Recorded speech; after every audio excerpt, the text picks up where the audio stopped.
Dust clung to the morning air as the sun rose over the base, casting a golden hue across the training range. The rhythmic crack of gunfire echoed in the distance, but she was far from the noise. Just outside the perimeter fence, crouched low with a bucket of tools and a patch of fresh plaster, she focused on the jagged cracks slicing through the concrete wall. Her hands, calloused and precise, moved with a calm steadiness as she smoothed the edges, cleaned the debris, and began reinforcing the fractured segment. She wore no insignia, no recognizable uniform, just a sun-faded work shirt and utility pants dusted with dried cement. Her hair was tucked under a cap, her face streaked with grime. To anyone passing by, she was just another civilian contractor, maybe a base mechanic pulling overtime, barely noticeable in the backdrop of routine military life. On the other side of the wall, the firing range buzzed with activity. Young recruits rotated through shooting drills while instructors barked commands. Laughter and bravado hung in the air, blending with the sharp reports of rifles being fired. Occasionally, someone glanced in her direction, more out of curiosity than concern. After all, why would a worker be fixing that wall now during active training hours? She paid them no attention. With each stroke of her trowel, she reinforced more than just the wall.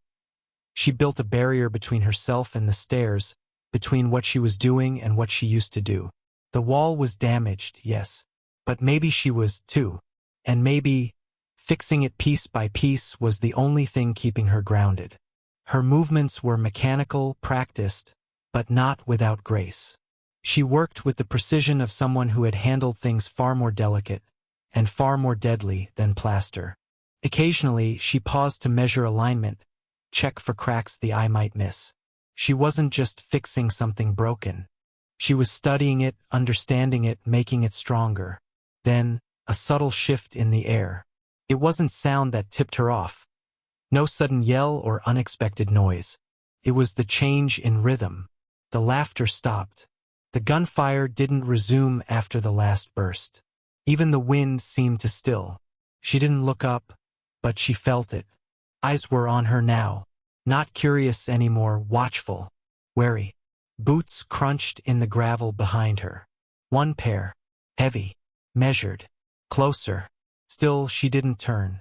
She set her trowel aside, brushing her hands on her thighs, calm as ever. Then, a shadow stretched over her workspace. He didn't speak right away. He didn't need to. She finally looked up, and there he was, a Navy SEAL, built like a wall himself, fully kit out, rifle slung across his chest. Sharp eyes that had seen combat zones on every continent. He stood still, breathing steady, studying her with an intensity that made even the hardened instructors a few yards away shift uneasily. Their eyes met. Something unspoken passed between them. And then, without a word, he reached up and removed his rifle. Slowly, deliberately, and handed it to her. For a moment, no one spoke. The rifle sat in her hands like a puzzle piece falling perfectly into place. Too easily, too naturally. Around them, the subtle hum of military discipline seemed to falter. Recruits who had just been yelling across lanes and instructors who moments ago barked commands now stood rigid, their attention frozen on the quiet exchange taking place near the range wall. The Navy SEAL didn't step back out of fear. It was something deeper, respect, recognition, maybe even awe. His posture was deliberate. Not submissive, but reverent. Like someone who had just realized he was standing in the presence of someone far beyond what he had assumed. His eyes never left her face, but there was no challenge in his stare. It was an acknowledgement. She didn't flinch. She held the weapon with familiarity, her fingers brushing over the frame like it was an old companion rather than a tool of violence. She checked its weight, balance, the slight tension in the sling, all without thinking. Her expression remained unreadable, but there was a sharpness in her eyes now, something that hadn't been there just moments ago when she was smoothing plaster across cracked cement. The onlookers didn't know what to make of it. A few shifted uncomfortably, some muttered under their breath. One younger soldier lowered his rifle, uncertain. The instructors, more experienced and less easily rattled, began to trade glances, picking up on a pattern they didn't fully understand. Something about the way the seal had moved, controlled but cautious, suggested he wasn't just reacting to a gut feeling. He knew something, or he had seen something. The senior drill sergeant, a grizzled Marine with decades of war behind his voice, took a slow step forward. He eyed the girl, no, the woman, and the seal in front of her. He didn't interrupt, not yet. He scanned the rifle, her stance, the unspoken current flowing through the air. Every fiber of his experience told him this wasn't theater. This wasn't someone playing soldier. This was real. The seal finally spoke, but just one sentence. His voice was low, calm, like he was reporting to someone above his pay grade. "You still remember the grip pattern?" It was a question wrapped in code. Only a few people within a certain circle would even understand what that meant. And she didn't answer it with words. Instead, she shifted her hands along the rifle's body, positioning them in a way that made the seal exhale slowly, almost like a silent confirmation had just passed between them. It was subtle but deliberate, like a hidden handshake you only teach to ghosts. That was when the silence broke. Two of the instructors exchanged sharp whispers. One of them reached for a small tablet clipped to his vest and began scrolling, as if searching through classified personnel profiles. Another called for a temporary hold on the training exercise. The recruits were ordered to stand down, but their eyes didn't leave her. Every step she took now was watched, every motion weighed. And the man who had given her his rifle? He remained where he was, standing like a sentinel beside the moment he had just set in motion. He didn't explain himself. He didn't need to, because whatever had just happened, it wasn't a mistake. It wasn't random. It was the resurfacing of something long buried, long forgotten. Or someone. The wind shifted slightly, kicking up a swirl of dust at the edge of the firing range, but no one moved. The tension was no longer subtle. It had settled thick over the entire area. All eyes were locked on her, on the rifle in her grip, on the man who had handed it to her, and most of all on what might come next. Then it happened. As she adjusted her stance, a loose fold of her sleeve caught the breeze. It lifted slightly, just enough to reveal a faint glimpse of something beneath. Not a tattoo, not a scar. Something stitched into the inner lining of her shirt. Faded, small, but unmistakable to the right set of eyes. It was an emblem. Not a standard military patch, not something you'd find in supply catalogs or on any regulation-issue jacket. This was different. A covert symbol, classified, restricted, and rarely worn. Those who bore it did so only in silence, and only because they had earned the kind of clearance that went beyond paperwork. Black Ops, deep insertion teams, units that officially didn't exist. The emblem was shaped like a broken arrow curled around a crescent. Obscure to most, meaningless to many. But for those who knew, it was a direct marker of someone who had operated in places without names, under missions without briefings, behind borders that weren't supposed to be crossed. The SEAL saw it first. His eyes narrowed, not in confusion, but in realization. Slowly, he turned toward the instructors still standing nearby, and his expression hardened, almost daring them to say something. One of them blinked, took a half step forward, and then hesitated, like something inside him had just cracked. It was the drill sergeant who finally reacted. Without a word, he stepped closer to her, his boots crunching in the gravel. He didn't approach fast, and his hands were visible, non-threatening.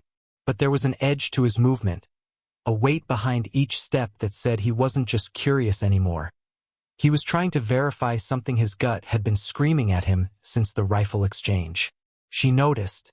Of course, she did. Her eyes tracked his approach, calm and unreadable. And then, as if granting silent permission, she reached down and pulled her sleeve just a bit higher. The emblem was now visible, fully exposed in the harsh desert light. Gasps followed. Not loud ones. Not theatrical. Just quiet, breath-catching sounds of realization from those who recognized the symbol's weight. A younger recruit near the back whispered something to another, who just stared blankly, too stunned to respond. One of the instructors cursed under his breath. Another looked toward the base watchtower, unsure whether to report what he was seeing or stay silent and wait for direction. The woman said nothing. She didn't have to. That emblem spoke louder than any introduction. It invalidated assumptions. It rewrote narratives. It forced everyone present to question who she really was and what she had done to earn that mark. The seal's posture shifted again, no longer protective but deferential, like someone in the presence of an equal or perhaps a superior. His silence was now a shield around her, preventing others from stepping in too quickly. The emblem continued to flutter slightly in the wind, as if teasing the past to catch up with the present. Some of the soldiers tried to look away. Others couldn't stop staring. The instructor with the tablet had stopped scrolling. His eyes were fixed on her arm, and the color had drained from his face. Because if that emblem was real, and it certainly looked real, then this wasn't just a contractor fixing a wall. She wasn't background noise. She wasn't here by coincidence. She was someone with clearance none of them could even ask about. The emblem stirred something in the air, like the sudden opening of a long-forgotten file in a classified archive. It wasn't just the patch itself that unnerved them. It was what it hinted at. The missions, the teams, the losses buried beneath decades of silence. And for a few of the older personnel, the emblem was more than familiar. It triggered something much heavier, memory. One of the instructors stepped back slowly, his eyes locked on the symbol. He wasn't looking at her anymore. He was seeing something behind her, beyond her.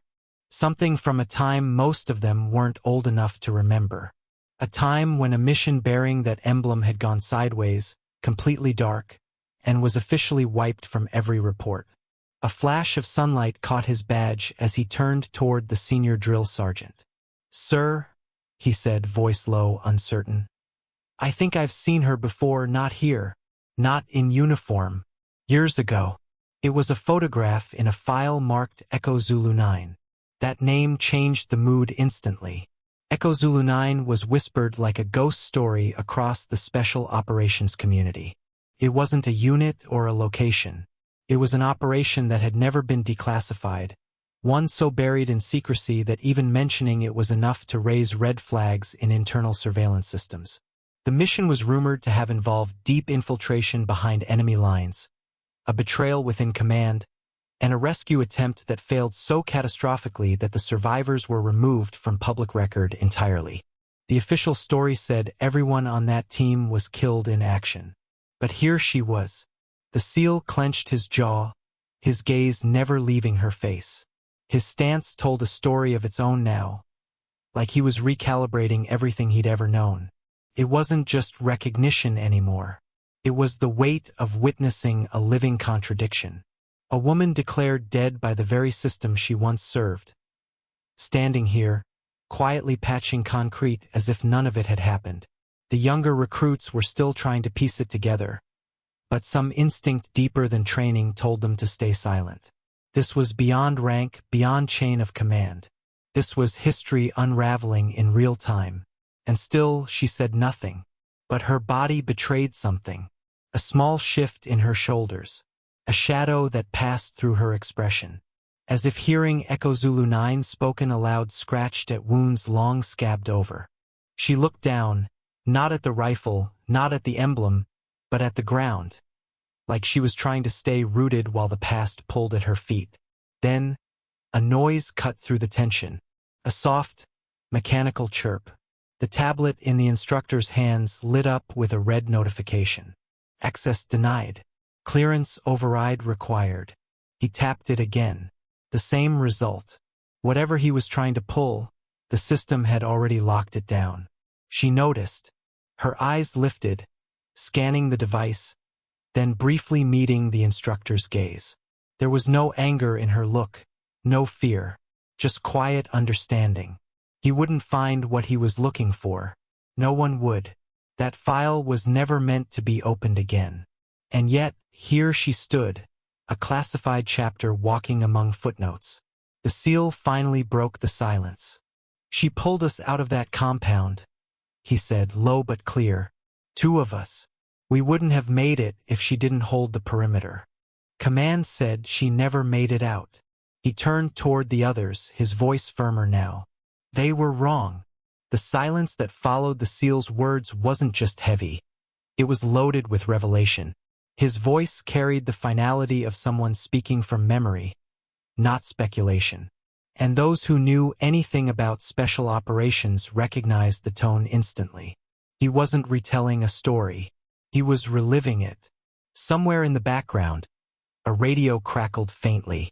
An officer monitoring base security leaned in, his eyes narrowing at a sudden transmission.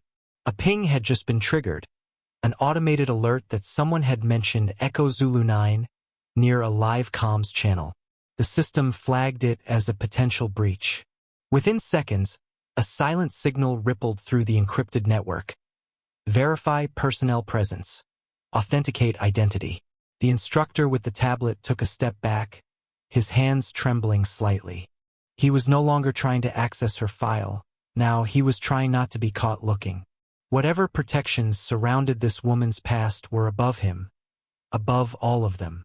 But the protocol was clear. When a level red term surfaces, confirmation must follow. They initiated it quietly, without ceremony. A junior officer nearby keyed into his encrypted handheld device. Command verification, Tier 7 clearance challenge. One subject. He didn't name her. He didn't have to. Within 20 seconds, the base command received the challenge request and routed it to the nearest naval intelligence node. From there, it jumped across servers, trailing into an authentication portal few even knew existed. The system asked one question. Requesting encrypted field confirmation. Tactical alias? Inside the ops bunker, miles away from the firing range, a senior intelligence officer paused when he saw the code request. His screen blinked red, indicating urgency layered with classification. He entered his override and watched as a long-buried protocol unfurled across the interface. He hadn't seen this alias in over a decade. The file was fragmented, most of it blacked out. But one phrase remained readable. If sighted in the field, do not engage. Do not detain. Submit encrypted confirmation to CENTCOM via Blackline channel. Tactical control assumed by Echo Phantom. The officer hesitated only briefly. Then he transmitted the encrypted call. Back at the range, the SEAL looked toward the comms tower. His eyes scanned the skyline like he could feel it, like the gears of a machine bigger than all of them had just begun to turn again. Moments later, a soft chirp echoed from the junior officer's device. The confirmation had arrived. The screen didn't show a name, just a call sign. Echo Phantom verified. The officer went pale. He looked toward the woman standing in front of the cracked wall, the rifle still in her hands, the wind tugging at her sleeve. The emblem no longer needed to be explained. The silence no longer needed to be held. Command had just confirmed her presence, and more importantly, that she was not to be questioned. The drill sergeant turned, his voice a whisper meant only for the SEAL. That call sign's not even in the current database. Wasn't supposed to be, the SEAL replied. Everyone on the range now stood a little straighter. Not from fear but from something deeper, something resembling reverence. The woman hadn't moved much, but there was a quiet intensity around her now, as if the base itself was recalibrating to acknowledge her presence. She hadn't asked for attention. She hadn't demanded recognition. But by Command's own encrypted word, she now outranked everyone in the vicinity in ways that defied conventional protocol. And though no sirens blared and no announcements were made, every soldier knew. Someone from the shadows had just been reactivated. The moment following the confirmation wasn't marked by applause or fanfare. Instead, it unfolded in quiet gestures, subtle but profound. A recruit lowered his weapon and instinctively took a step back. An instructor, eyes still locked on the emblem on her sleeve, gave a barely noticeable nod. Even the drill sergeant, a man who had made a career out of hiding emotion behind bellowed commands, allowed his posture to shift. Not in surrender, but in respect. And the SEAL? He didn't reclaim the rifle. He didn't ask for clarification. He stood beside her like a sentinel, his arms relaxed at his sides, his presence saying what words could not. There was a silent acknowledgement between them, two fragments of a past operation, reunited in the most unexpected of places. The command tower remained quiet. No override orders. No retrieval team dispatched. Just silence. The kind of silence that comes when high command decides it's better to observe than interfere. The confirmation had gone through the proper channels. No one on the ground had clearance to ask what came next. And so they waited. Then she moved. It wasn't dramatic, just a simple motion, like she was stepping back into the moment that had been paused. She adjusted the sling of the rifle across her shoulder, then reached for her work gear, still lying in the dirt by the wall. The same hands that had once gripped a weapon in a hot zone now lifted a trowel and brush. Concrete dust clung to her fingers like it always had, grounding her in the task she had never truly finished. But something had shifted. She wasn't anonymous anymore. She wasn't just the woman fixing the wall. She was now something else entirely.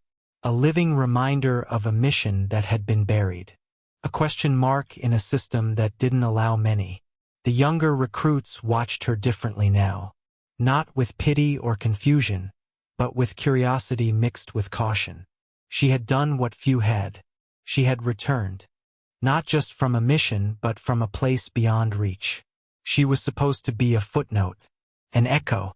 But echoes, when real enough, leave vibrations long after the sound has faded. One of the older instructors, still silent, finally stepped forward. He didn't salute, but he gave a subtle motion. An open palm across his chest, a gesture not taught in drills but remembered from the field. She saw it, and for a moment her eyes softened. She didn't respond, not directly, but she straightened her stance. Across the base, word began to spread, not officially, but through the invisible network that connects every soldier on instinct alone. Someone important was back. Someone who wasn't supposed to be. And no one knew if she was here to stay, or if this moment was just a brief crossing of timelines. But the rifle remained slung across her shoulder. She walked the edge of the range, back to the section of wall she'd been reinforcing. The crack was still there, waiting. She knelt again, brush in hand, and began smoothing the concrete as though nothing had changed. But everything had. The SEAL followed, keeping distance, not guarding, not watching, just present. Like someone who had seen too much to walk away now. And the others? They didn't go back to drills right away. Some lingered. Others stood in silence, their rifles lowered, eyes fixed on the woman with the patch. The story wasn't over. Not for them. Not for her. Not for the chain of command that had just sent a confirmation without comment. The final salute came not in ceremony but in silence. A mutual understanding among warriors that some ghosts don't vanish. They return when the world forgets why they were needed in the first place.